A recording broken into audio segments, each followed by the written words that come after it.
And let's begin the information with Venezuela, as the country's acting president, Delcy Rodriguez, has called for advances in political coexistence and also for the consolidation of regional unity in the face of imperialism. During the first annual session of the Federal Government Council, acting President Rodriguez reported having held a conversation with Cuban President Miguel Díaz-Canel, where they exchanged condolences for the casualties caused by the U.S. aggression of January 3rd. In turn, Rodriguez reiterated that diplomatic dialogue with Washington is continuing to address the most sensitive differences, an action that she framed in the context of Bolívar's legacy in the face of Monroeism. In addition, she mentioned upcoming announcements and policies of coexistence and tolerance, and reported that by 2026, the country projects a 37% increase in foreign currency resources for public management. And this Thursday marks 20 days since the kidnapping of the constitutional president of the Bolivarian Republic of Venezuela, Nicolás Maduro Moros, and First Lady and National Assembly member Celia Flores, perpetrated on January 3rd by the U.S. government in an action that openly violated national sovereignty and international law. In Venezuela, the Bolivarian Revolution continues having strong popular support, with showcases being held from neighborhoods, communes, and workplaces as well. Across the world, citizens, political organizations, and international solidarity movements alike have raised their voices in defense of freedom, self-determination, and the dignity of the Venezuelan people. The demand for the return of their legitimate leaders have become a cause for unity and resistance, a collective outcry against imperial aggression, interference, and the systematic violation of the rules governing coexistence among nations. In El Salvador, leaders and members of several progressive churches, together with the movement of solidarity with the Venezuelan people, joined in a World Day of Prayer for Peace. The meeting took place in the Divina Providencia Chapel, the site of the martyrdom of Saint Oscar Arnulfo Romero, a symbol of social struggles in the region. Attendees expressed their support for the Venezuelan people following the armed attack by the United States on January 3rd. In addition, the event included a special petition for the release of President of Venezuela, Nicolás Maduro, and also first combatant Celia Flores. The international anti-fascist movement, together with churches in this country, has organized this day of prayer to coincide with the global theme. We have done so in the name of peace, freedom, and self-determination for all peoples, and also for the important cause of the freedom of President Nicolás Maduro and his wife Celia Flores. We are asking the Creator for peace for our America, and that there be no further military intervention in our region. We are also going to pray for the souls of the Cuban martyrs, those 33 men who gave their lives defending President Nicolás Maduro.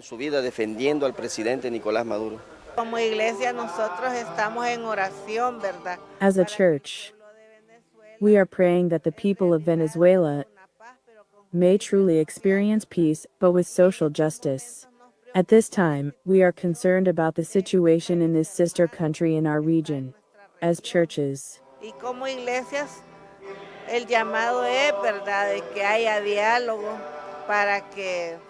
we call for dialogue so that lasting solutions may finally be found to this conflict, which has affected an entire people for many years, enabling them to find a democratic process. How sad that on January 3rd there was an invasion in Venezuela, but not only in Venezuela, also in us, because we are brothers and sisters, and that saddens us. But there are also other invasions, such as in Greenland and other countries. So yes, it is a concern, and sometimes, as a church, if we are divided, we feel alone, we feel powerless. But as I said before, at this moment, we are gathered here praying for Christian unity. Colombia has described Ecuador's recently imposed 30% tariff as an economic aggression, describing it as a punishment for an alleged lack of security cooperation. The president of Ecuador, Daniel Noboa, has imposed a 30% tariff on Colombia, which, according to Noboa, will remain in place until there is a quote-unquote real commitment from Bogota to combat drug trafficking at the border. In this regard, Colombian President Gustavo Petro highlighted that more than 200 tons of cocaine have been seized at the border, in addition to hundreds of operations by sea, air, and land. Petro also assured that they will respond accordingly to the principles of reciprocity. Meanwhile, the president of the Foreign Trade Association has urged both governments to engage in dialogue and reach a consensus.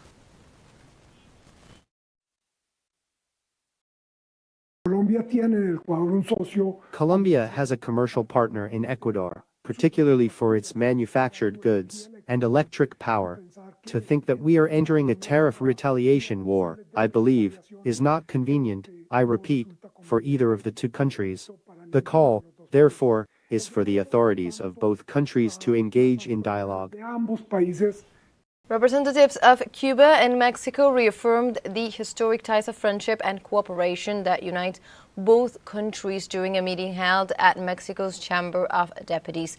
The meeting was attended by the Cuban ambassador to Mexico, Eugenio Martinez, and the president of the Foreign Relations Committee, Pedro Vázquez, who highlighted that the relationship has been built on mutual respect and cooperation over decades. They recalled the historical closeness between both peoples and Mexico's role at different moments in Cuban history. Also, lawmakers present expressed their support for continuing to strengthen bilateral ties and agreed on the importance of maintaining a shared agenda based on dialogue and collaboration. We go now to Peru, as various sectors are calling for the resignation of interim President José Geri less than 4 months after taking office on the suspicion of influence peddling, illegal sponsorship of interest, and lack of transparency. The controversy began after evidence was revealed of private meetings not recorded in the official agenda with a Chinese businessman. In this regard, the prosecutor's office has opened a preliminary investigation into alleged influence peddling and illegal sponsorship of interest. The unofficial meeting of the interim president also compromised him with a businessman likely linked to illegal logging.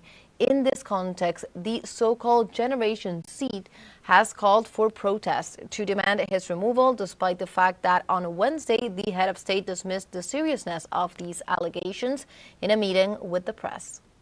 Wednesday, the National Electoral Council of Honduras, the CNE, presented the presidential credentials to Nasri Asfura, considered by much of the population to be a de facto president imposed by the interest of the United States and drug traffickers. Despite denounces about the transparency of the elections results, the elections of November 30th, 2025, the CNE ratified the controversial victory of the now president. The exclusion of the media during the delivery of the document has fueled allegations about the legitimacy of this new term, which will follow the government of Xiomara Castro on January 27th. With a divided Congress and a majority of municipalities under the control of the right-wing National Party, the country is preparing for a transition marked by popular rejection and foreign interference. And in the United States, a new poll reveals that growing majority of citizens believe that the country is out of control under President Donald Trump's leadership. The latest YouGov Economist survey conducted between January 16th and the 19th shows that 71% think that the United States is out of control under Trump, while only 18% think that the country is under control. The survey showed this view spans most demographic groups. About 70% of white respondents, 79% of black respondents, and 70% of Hispanic respondents said that the country was out of control. Also, similar views were recorded across age groups, including 70% of those aged 18 to 29 and 74% of people 65 and older. The findings were also notable among Republicans, with half saying that the country was out of control, By contrast, 38% said the opposite, and 12% said that they were unsure. And U.S. President Donald Trump said on Wednesday in Switzerland that he had achieved his interests in relations to Greenland and the Arctic Sea after initial talks with NATO.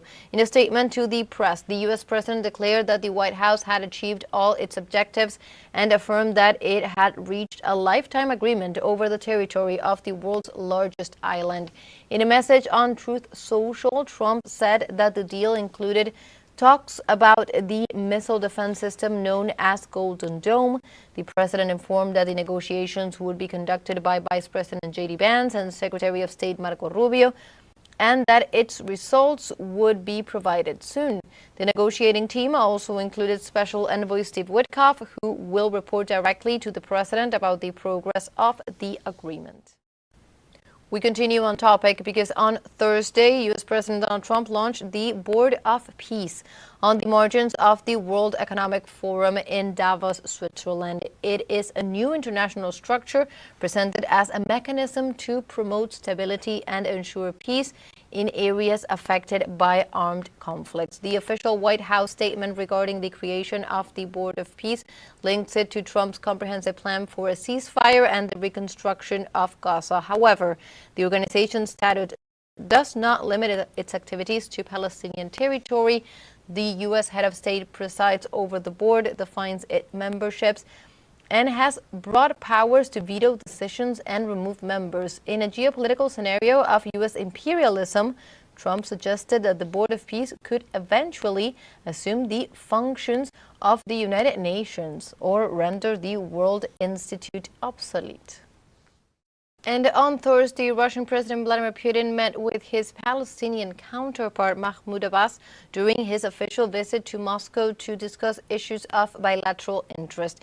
During the meeting, the leaders discussed economic, commercial, cultural, and humanitarian development, as well as the situation in the Middle East and the Gaza Strip specifically. Russian head of state Vladimir Putin emphasized his willingness to allocate at least $1 billion from funds blocked by the White House to U.S. President Donald Trump's Peace Council for the reconstruction of the Palestinian enclave. In this scenario, Putin also highlighted that trade between Russia and Palestine continues to grow every day.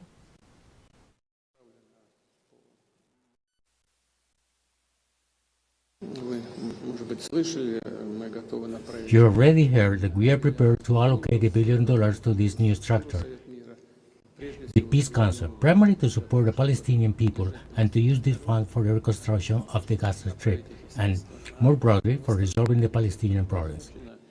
As I've already said, with the asset frozen in the United States under the previous administration, I think this is entirely possible. We've discussed such options previously with the representative of the U.S. administration, and a meeting and discussion on this topic is planned in Moscow today. Also in this context, the Palestinian president highlighted the resilience of its people amid the ongoing Israeli aggression. Mr. President, we suffer a lot within the Palestinian land. You know this very well. During the Israeli occupation, which carried out a great deal of destruction in the Gaza Strip, as well as in the West Bank of Jerusalem. The Palestinian people insisted that they would not leave their country, no matter the cost. The people of Gaza are now living in tents. These tents are subject to rain, destruction, and flooding. Yet, people are determined to remain in their land. We will not leave it. What we want is peace. And the process of releasing detainees in Venezuela continues into its second consecutive week. The Minister for the Interior, Justice and Peace, Diosdado Cabello, announced that another group of people had been benefited as part of the national reconciliation process. The ministerial office had insisted that this process, promoted by the Venezuelan executive in collaboration with the judiciary and the Moral Authority for the Review of Cases, has the fundamental purpose of ensuring peace in Venezuela. In this scenario, on Thursday, Ukraine's foreign minister confirmed the release of 3 nationals and expressed his gratitude for the mediation of the United States and European partners. As part of this process, the family of the far-right former presidential candidate Edmundo González confirmed the release of his son-in-law Rafael Tudares, the only detainee for whom the extremist leadership had requested. Let's remember that President Donald Trump's special envoy to Venezuela, Richard Grenell, assured that many releases from prison were delayed since his first visit to the country in January of 2025, because the leader of the violent riots in Venezuela, Maria Corina Machado, had refused to submit a list of names. And Cuban President Miguel Díaz-Canel addressed on Thursday his recent phone call with the Venezuelan acting president, Delcy Rodriguez, through a post on his X account. Díaz-Canel shared, "I reiterated our strong condemnation of the military aggression by the United States and the kidnapping of constitutional president Nicolás Maduro and his wife Celia Flores. Moreover, the Cuban president stated, I expressed our support and solidarity with the homeland of Bolívar and Chávez, its people, and the Bolivarian government, as well as our decision to continue strengthening our historic relations of brotherhood and cooperation." And let's begin the information with Venezuela.